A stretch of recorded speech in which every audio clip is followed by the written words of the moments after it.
Chers amis, la question d'aujourd'hui, pourquoi le message de la croix?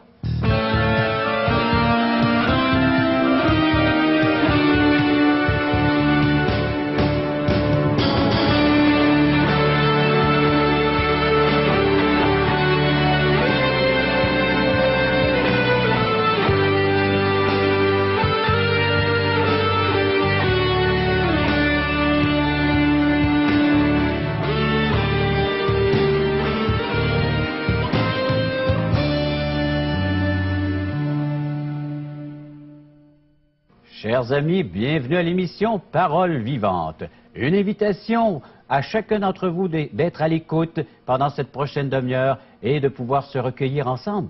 Pourquoi? Parce que nous allons réfléchir sur les grands thèmes de la vie que nous abordons jour après jour, semaine après semaine. Les questions, ce sont vos questions. Et également, nous allons regarder comment la Bible y répond. C'est notre référence. La Bible devient le livre de la référence pour chacun d'entre nous. Si vous aimeriez recevoir davantage de la littérature, nous vous en offrons. Mais juste avant, vous parlez du contenu de cette émission. Tout d'abord, oui, nous allons répondre à cette question.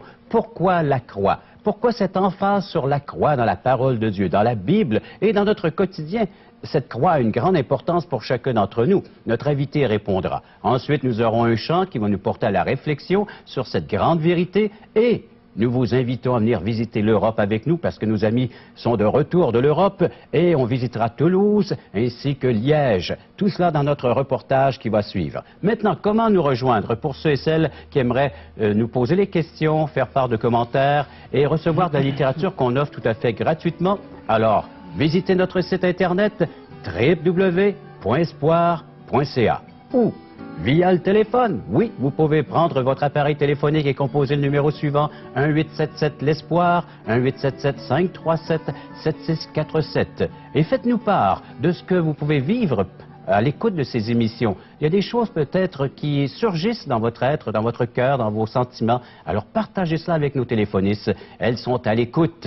Et pour recevoir notre littérature, alors vous nous rejoignez, vous demandez la question fondamentale, les questions fondamentales. Je le feuilletais tantôt, juste avant d'entrer en onde. Et puis on parle de ce qu'il peut y avoir après la mort. Qu'y a-t-il dans notre éternité? Le livre va nous questionner là-dessus, nous apporter également les références bibliques. Et également l'Évangile selon Jean, qu'on offre gratuitement une portion de la Bible, des Saintes Écritures, l'Évangile selon Jean, qui nous parle de la personne de Jésus-Christ et de l'espoir qu'on peut y retrouver également dans ce merveilleux message. Je me tourne avec vous vers notre invité, Monsieur l'abbé. René, bonjour, merci de participer aux émissions Paroles vivantes.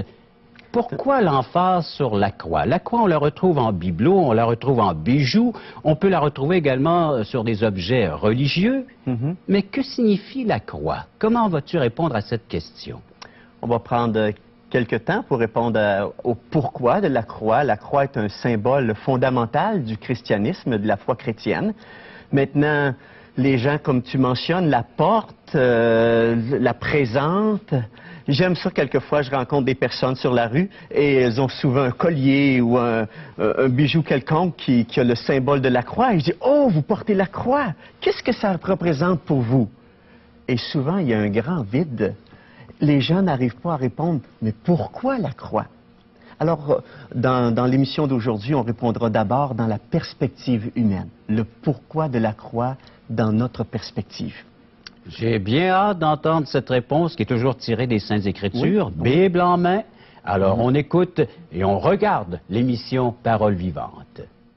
Paroles vivantes vous invite à participer à l'un des nombreux merveilleux déjeuners de l'espoir. Ces déjeuners ont lieu dans plusieurs restaurants réputés de la région et vous sont offerts gratuitement. Venez entendre le témoignage d'une vie transformée par la puissance de Dieu.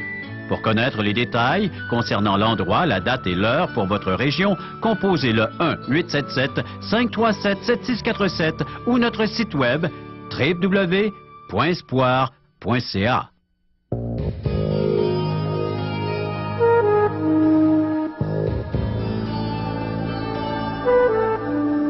Chers amis, nous allons maintenant feuilleter la parole de Dieu, la Bible, et répondre à cette question. Pourquoi la croix ou le message de la croix? René, on te suit. Conduis-nous dans l'explication de ce message. C'est ça, comme on a dit précédemment, la croix est souvent un symbole que les gens portent et sans trop comprendre. Pour certains, la croix, c'est un symbole de rejet, un symbole de mort, un symbole d'échec. On voit la croix comme l'échec de Jésus-Christ. Et pour d'autres, on peut regarder la croix et y trouver un plus grand symbole d'amour, de victoire, de vie. Mais d'abord, de perspective humaine. Qui aurait pu inventer une croix? Bien que ce soit le symbole fondamental du christianisme, la croix est le symbole le plus marquant de la méchanceté humaine. La croix est une invention humaine. La croix manifeste le désir de l'homme en réalité d'écraser son prochain, de dominer sur lui, d'imposer ses idées. Les chefs religieux du temps de Jésus-Christ, Pilate, Hérode, les chefs religieux, les soldats, sont tous des exemples de ce potentiel humain méchant qui veut écraser, qui veut fermer la bouche. Et on utilise la croix comme ce moyen, comme cet instrument absolument odieux de torture. La croix d'abord, Dieu n'aurait pas inventé une affaire de même. Mais on sait que c'était la peine de mort de ce temps, et entre autres par l'Empire romain. C'est ça. D'ailleurs, c'est plutôt Alexandre le Grand qui a inventé cette belle chose-là, la croix comme instrument de torture, et les Romains ont pris de Alexandre le Grand cet bel exemple pour écraser les gens. Et finalement, la croix était un moyen absolument horrible, atroce de souffrance. C'était le désir d'arriver à la mort de façon lente. Et je t'écoute et je pense à ce verset dans Romains, chapitre 1er, où que Dieu décrit les êtres humains comme étant ingénieux au mal. Et là, tu me décris, tu nous dépeins la croix. Et on pense à toutes ces choses horribles qui ont été faites en temps de guerre aussi. Comment est-ce que l'être humain inventait des façons de torturer son semblable? Alors la croix en est une de ces tortures. Et c'est pour ça qu'elle manifeste le cœur de l'homme. Elle manifeste comment le cœur de l'homme est tortueux par-dessus tout. Comment il cherche des moyens de s'imposer, d'écraser l'autre. C'est un instrument de torture. Si la croix était le moyen de faire souffrir les gens lentement, en les faisant soutenir leurs pieds cloués, en essayant de relever leurs poumons avec les bras écartés, la croix était cet instrument odieux de torture. Celle qui nous est décrite dans la Bible, celle de Jésus-Christ, on parle au moins de 6 heures de torture. OK, oui. Et quelquefois, c'est ça, quelquefois quelqu'un pouvait demeurer 2 jours complets sur une croix. Et finalement, on a voulu, par exemple, quand Jésus est mort sur la croix, on a voulu accentuer, accélérer la mort en brisant les jambes des 2 brigands qui étaient de chaque côté. Et pour Jésus, il était déjà mort. Après quelques heures, il était décédé. Mais la croix est une manifestation visible du cœur humain qui est absolument et désespérément mauvais. D'un siècle à l'autre, les formes diffèrent, des formes de torture ou de méchanceté, mais le cœur de l'homme n'a pas changé. La Bible dit dans Jérémie, un prophète, « Le cœur de l'homme est tortueux par-dessus tout, et il est méchant, qui peut le connaître? » Mais sur cette croix, qui est la manifestation visible de la méchanceté, la croix de Jésus-Christ, elle est devenue finalement le dépotoir aussi des péchés du monde. Pourquoi la croix? Parce que sur la croix, Dieu a placé mes péchés, les péchés de chaque personne qui nous écoute aujourd'hui, les péchés du monde entier, il les a placés sur son Fils Jésus. La croix est devenue le dépotoir du péché. Et c'est pour ça que la croix est devenue un instrument de malédiction. Dieu a maudit son Fils. Jésus, c'est un mot dur. Il a placé la malédiction sur son Fils. Parce que quand il était à la croix, il portait nos péchés.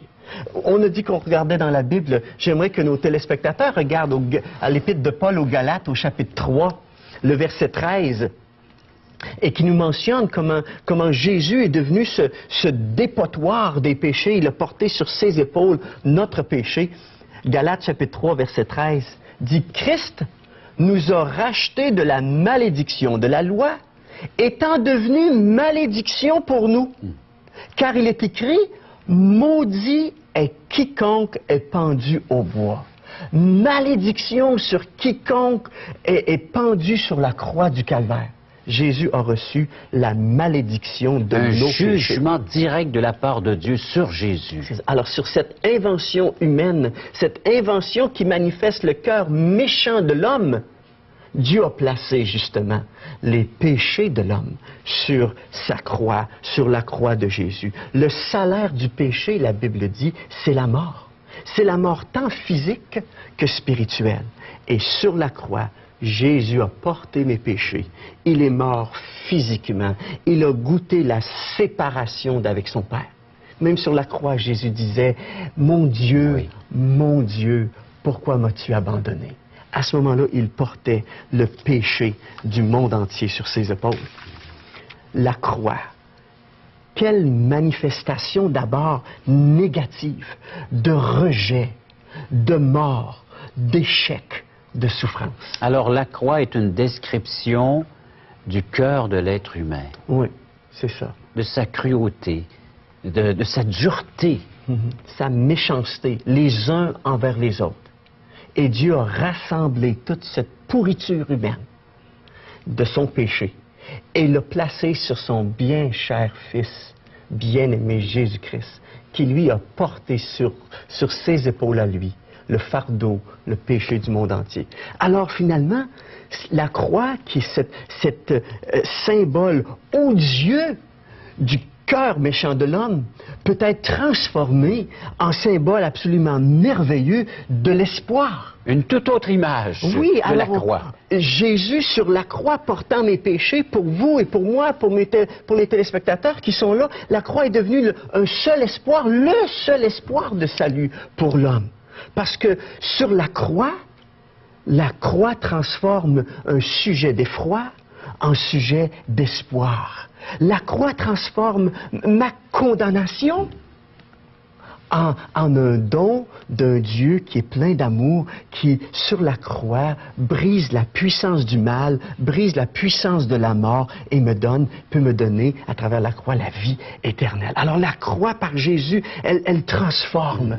Et elle devient un espoir merveilleux. Dieu a le pouvoir d'inverser comme cela, de prendre une source de malédiction et en faire une source de bénédiction. C'est ça. Et l'autel du sacrifice, qui est la croix du calvaire, finalement, cet autel de sacrifice devient aussi cet endroit où je peux rencontrer Dieu et, à travers ce sacrifice de Jésus, trouver vie éternelle, trouver pardon, trouver un épanouissement, une vie qui dure pour l'éternité à cause que mon péché n'est plus sur mes épaules, a été placé sur les épaules du Seigneur Jésus et lui, en retour, m'a donné sa justice, son salut. Quelle merveille! Voilà la référence que Jean le Baptiste fait à l'égard de Jésus. Il se réfère à tout l'Ancien Testament où on offrait des sacrifices, des agneaux et des animaux pour le péché de chacun. Mais voilà que maintenant Jésus-Christ est l'agneau de Dieu qui ôte le péché du monde. C'est ça. En Jésus, nous retrouvons ce lien entre un homme pécheur qui se présente et un Dieu saint qui condamne le péché et qui en même temps offre la justice, offre le salut, quelque chose de formidable. J'aimerais partager un verset, et ça se trouve dans l'évangile de Marc, au chapitre 10. Alors, l'évangile de Marc, 3e livre du Nouveau Testament, hein, le 2e, ça dure Matthieu, Marc, ensuite Luc et Jean. Alors, 2e livre, Marc chapitre 10, au verset 45, qui nous explique la raison fondamentale pourquoi Jésus s'est incarné, pourquoi il est venu sur la terre, pourquoi il a donné sa vie sur la croix. Marc chapitre 10, verset 45 dit « Car le Fils de l'homme, ça c'est Jésus-Christ, le Fils de l'homme est venu non pour être servi, mais pour servir et donner sa vie comme la rançon de beaucoup. » Sur la croix, Jésus a donné sa vie comme paiement pour mes péchés et transformer à ce moment-là, recevoir lui la condamnation et m'offrir le don d'amour, le don de la vie éternelle. Alors la croix était un dépotoir, elle est devenue un autel de sacrifice. La croix, alors elle me présente à la fois ma culpabilité, C'est moi, c'est nous qui auraient dû être placés sur cette croix-là et subir le châtiment de Dieu pour nos péchés. Mais si la croix me montre la culpabilité de l'homme, elle me montre aussi toute la délivrance de ma condamnation. Quelqu'un a pris mon péché à ma place, a pris ma condamnation. Quelle merveille! Ça fait du bien de l'apprendre, de savoir que justement on peut en être délivré, libéré de ce fardeau qui m'accable jour et nuit. Et c'est ce que Jésus venait faire lorsqu'il est venu. Il est venu enseigner, il est venu présenter le Père, mais il est venu porter pour l'homme le fardeau, la culpabilité de ses péchés. Et il y a un prophète, le prophète Ésaïe dans l'Ancien Testament, qui parle à l'avance de ce que Jésus allait faire. Il dit dans le chapitre 53, les versets 5 et 6, il était brisé pour nos péchés, brisé pour nos iniquités. Et j'ai dit, le châtiment qui nous donne la paix est tombé sur lui plutôt que sur nous. Et par ses meurtrissures, nous sommes brisés. Nous avons été sauvés. Nous sommes guéris parce qu'il a porté sur la croix mon fardeau. La guérison de l'âme, ce dont nous avons tous besoin aujourd'hui, cette manifestation de la grâce de Dieu dans ma vie, c'est par la croix. Oui. Et en réalité, je voulais penser au jour où Jésus est mort sur la croix. Il avait porté mes fardeaux. Parce qu'il a porté mes fardeaux, automatiquement, moi j'ai besoin, les miens ne sont pas enlevés, j'ai besoin de lui transmettre mes fardeaux pour qu'il les prenne et qu'il les paye entièrement. Il y a un pas à faire, il y a un geste d'identification avec Jésus. Et à la croix, quand Jésus est mort sur la croix, il y avait deux brigands. Un qui, malgré réaliser que c'était sa faute, a rejeté l'amour de Dieu, a rejeté qu'il ait porté ses péchés à la croix, tandis qu'il y avait un bon larron, il n'était pas meilleur que les autres, il était deux méchants, mais lui a décidé de dire, Seigneur, porte mes péchés. Souviens-toi de moi quand tu viendras dans ton règne. Pour nous, c'est normal, c'est correct qu'on meure pour nos péchés, mais toi, tu meurs à ma place. Que ce bon larron-là soit notre inspiration, de sorte qu'avec lui, on puisse regarder à la croix et trouver dans la croix non seulement un symbole de ma condamnation, mais un symbole et l'assurance de ma rédemption, de ma délivrance, de la possibilité d'avoir la vie éternelle. René, merci beaucoup. Je crois que nous saisissons davantage la portée de ce message et pourquoi la Bible, Dieu lui-même, met l'emphase sur la croix de son Fils, la croix du Seigneur Jésus-Christ, afin que nous puissions aller vers lui et par le fait même obtenir le pardon, la délivrance de nos péchés. On va continuer à réfléchir là-dessus avec le chant qui s'en vient, France André. Tout fait ça pour toi, pour moi. On écoute attentivement.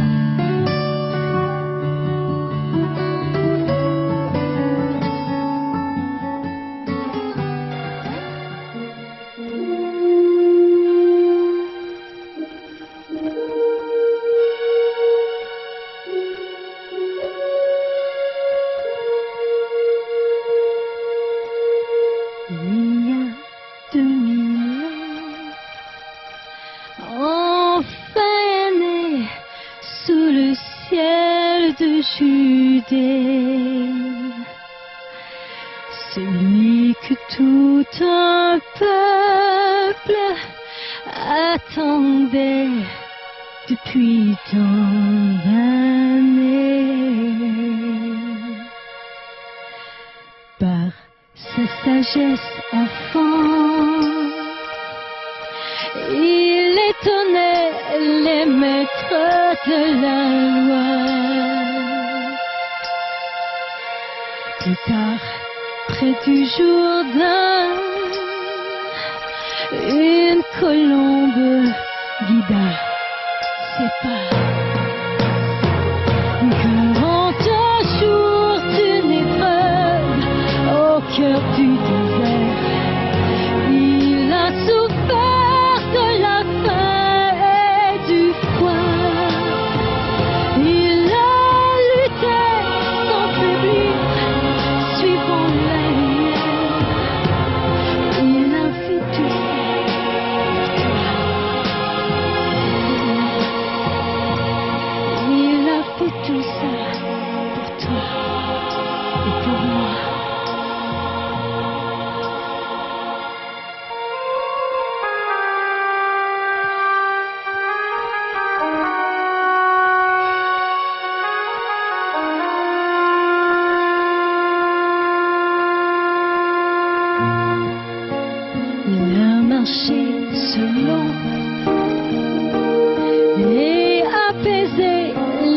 l'air du vent. Il a posé ses mains et redonné vie à l'enfant.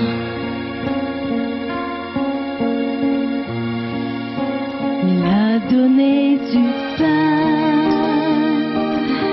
à tous les hommes qui l'écoutaient parler. Il apportait au monde un message d'amour et de paix. Abandonné et trahi, il fut condamné comme un voleur cloué sur la croix.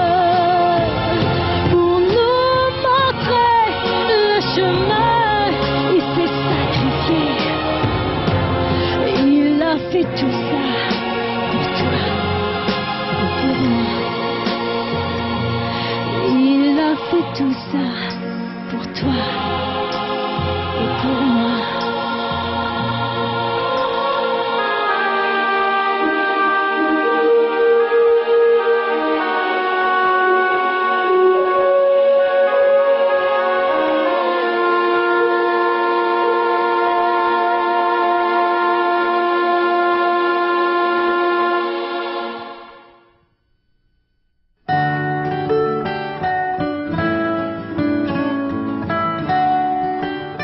Une partie de l'équipe s'est envolée vers l'Europe. Que s'est-il passé à Toulouse en France et à Liège en Belgique? Allons voir. Allons visiter l'Europe, mais surtout ce qui a été accompli par l'équipe, une partie de l'équipe de Parole Vivante. Aujourd'hui, l'Espoir présente Europe 2005, première destination Toulouse, France. L'équipe a été accueillie par l'Église protestante évangélique de Toulouse, l'hébergement campus universitaire. Le pasteur Michel Viguier nous a souhaité la bienvenue, ainsi que Jean Koumarianos. Nous avons été encouragés par Paul-Henri Fortin, notre beauceron, à poursuivre ce service chrétien. Une fois sur place, les Québécois se sont mis à danser, en rond, et à soigner leur compagnie. Nous sommes habitués, mais pour eux les Français, c'était inhabituel de voir cette culture québécoise. Sous forme de scénettes et de sketchs, nous avons pu présenter également le merveilleux message de la grâce de Dieu. Par ces simples illustrations.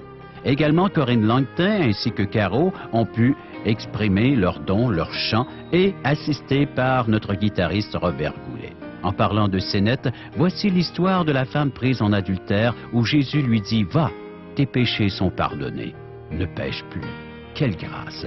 À l'extérieur aussi, sous forme de scénettes et de sketchs, nous avons pu expliquer, illustrer le message de la Bible que Dieu nous a laissé afin que nous puissions l'expliquer par les chants, par les scénettes et par ce groupe qui a bien voulu aller dans les places publiques et partager leurs témoignages. On a été accueillis par la mairie au Capitole. Ensuite, nous avons pu aller sur ces endroits publics, là où il y a les gens, afin de les croiser, de les rencontrer. La police veillait. Nous en avons vu de toutes les couleurs. Pour le retour, le transport en commun. Pourquoi pas prendre le car et préparer ces salles pour accueillir maintenant nos invités en grand nombre. C'est très fatigant. Nous avons pu nous reposer en prenant le car à nouveau et nous rendre à Carcassonne, cité médiévale. Quel repos de pouvoir passer ces quelques heures entre ces murs qui datent avant même Jésus-Christ. De pouvoir regarder et contempler ces structures. Oui, la cité médiévale de Carcassonne. Et c'est le retour maintenant pour prendre l'avion vers Liège, Belgique, où nous étions attendus afin de pouvoir partager. Nous étions hébergés au château Ouigimont. Alors c'est tout un domaine. Oui, la ville de Liège, en Belgique, nous a accueillis. Nous avons pu croiser ces Belges et leur présenter le message de la grâce, le message de la bonne nouvelle. Les gens étaient très attentifs. On pouvait donc les croiser là, dans leur quotidien, et de pouvoir partager avec eux cette nouvelle que le Seigneur Jésus-Christ nous a demandé de faire. Cette mission fut accomplie à Liège, donc en Belgique. Jacques Hudon nous a également souhaité la bienvenue à la soirée Gospel. Caro a pu interpréter ses chants et voici ce spectacle plein air. La ville avait mis à la disposition une estrade afin de pouvoir présenter également sous forme de chant le message de l'Évangile. Soirée Gospel également donc à Liège. Alors ce fut des partages, ce fut des remerciements, ce fut des temps donc mémorables, inoubliables où nous avons pu rencontrer, croiser ces Français et ces Belges avec la parole de Dieu. Ce n'est que nous revoir et tout cela s'est fait dans un esprit de prière, de soumission envers Dieu.